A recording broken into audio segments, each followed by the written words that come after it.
আমরা এসেছি জুলাই বিপ্লব 2024 নিয়ে। সেখানে 5 জুন থেকে 36 জুলাই পর্যন্ত যা কিছু হয়েছে তার সবকিছু আমরা একটু উপস্থাপনা করার চেষ্টা করেছি। মূলত এখানে আমাদের কোটা একটু দিকে আমাদের এখানে কোটা সংস্কৃতি মোট 56% কোটা হয়েছিল। সেই কোটা আন্দোলনে সেই কোটা সংস্থা করার জন্য আমাদের বিশ্ববিদ্যালয়ের ভাই বোনেরা তারা ঢাকা বিশ্ববিদ্যালয়ের রাজপথে নেমেছিল আন্দোলন নিয়ে। সেক্ষেত্রে এই যে আমরা এখানে দেখতে পাচ্ছি যে চার চত্বরের মোড়ে অনেক স্টুডেন্টরা তারা আন্দোলন নিয়ে বসেছে। এবং তারপরে হচ্ছে 15 জুলাই হচ্ছে শেখ হাসিনার হেলমেট বাহিনী তারা কিনা আমাদের ভাই বোনদের এমনকি মহিলাদেরকে তারা ছাড়েনি, সেক্ষেত্রেও তারা সেখানে অত্যাচার করেছে। তারপরে হচ্ছে 16 জুলাই হচ্ছে আমাদের ঐতিহাসিক একটা দিন। সেদিনে আমাদের রংপুরের বেগম রোকেয়া বিশ্ববিদ্যালয়ের এক ছাত্র আমাদের ভাই আবু সাইদ তাকে হত্যা করা হয়েছিল।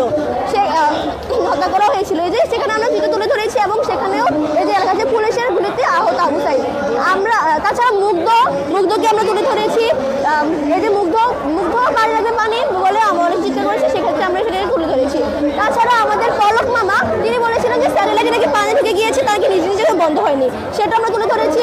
তাছাড়া এখানে এই যে আমাদের ছোট্ট একটা শিশু রিয়া তাকেও আমাদের স্বৈরাচারী শেখ হাসিনা খুনি হাসিনা আকাশপথ থেকে এখানে তাদেরকে হত্যা করেছে, গুলি করে হত্যা করেছে। কি দুঃসংবাদ। এবং আমাদের অবশেষে 36 জুলাই যা কিনা আমাদের একটি বাক স্বাধীনতার আরেকটি দিন। সেক্ষেত্রে এই যে হাসিনা সে পালিয়ে যাচ্ছে তার ভারতে, এই যে পালিয়ে যাচ্ছে সেখানে আমাদের পলকমামা এখানে সব সেলের বন্ধ করে দিয়েছিল।